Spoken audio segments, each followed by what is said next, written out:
الآن سوف نبقى مع الوصلة الأولى في هذا الحفل والمحتفل الأدبي الثقافي الجمعوي مع قراءة نقدية في ديوان من تتكلم الحروف للزجالة والشاعرة نجاة حسيني.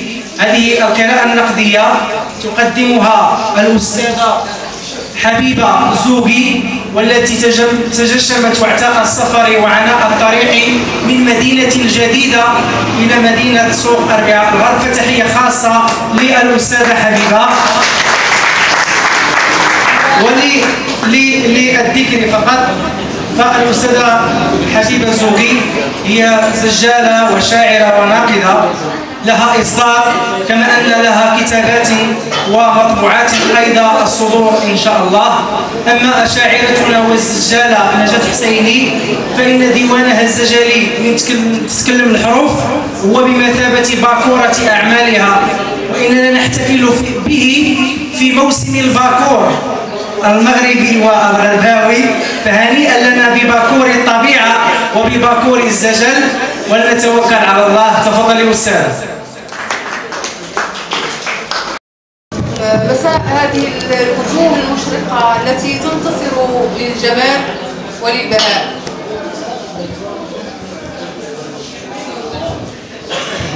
فقط أنا سأقدم ورقة شهية القراءة لديوان الزجالة نجاة حسيني. قراءة لله أولا. الديوان في حجم متوسط، وعلى ظهره لوحة للفنان بالرحمة نور الدين. تتداخل الألوان في بناء اللوحة، ويبقى الأزرق هو الغالب، زرقة الأمل، زرقة الفرح. لوحة الغلاف تشدك بها العينان المتحدتان المغتربتان والمفترقتان في نفس الآن. والصرخة، هل هي صرخة الزجالة أم صرخة شعب بأكمله؟ لماذا تكتب أو لماذا تتكلم نجاة حسيني؟ الكتابة بالدرجة الأولى تفاعل مع الواقع. لماذا تتكلم المرأة زجلا وتعبر زجلا؟ هل تكتب لتقوم بنفس الدور الذي قامت به الشيخة حويدة الغياتية الملقبة بخربوشة، هذه الشاعرة الشعبية التي عاشت في نهاية القرن التاسع عشر في إقليم عكا؟ تركت لنا رصيدا من الأشعار يشكل رافدا لتراث العيطة، حيث كانت بكلامها تستنهض الهمم، فقد كانت فارسة الكلمة الحرة والقوية. إن قارئ ديوان الزجالة نجاة حسيني الموسوم منين تتكلم الحروف يجد نفسه ضيفا على مائدة اللغة والمعنى. اللغة بكل عنفوانها وقوتها، والمعنى الذي يتجلى عبر تناسق الحروف وتزاوجها، فيخرج مزهوا بذاته يتباهى بأسراره ومكنوناته.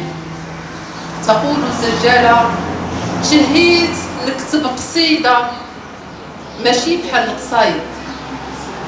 هل هي بهكذا فعل تحلم بمعنى جديد، معنى لم يكشف عن وجهه بعد ولا عن لونه؟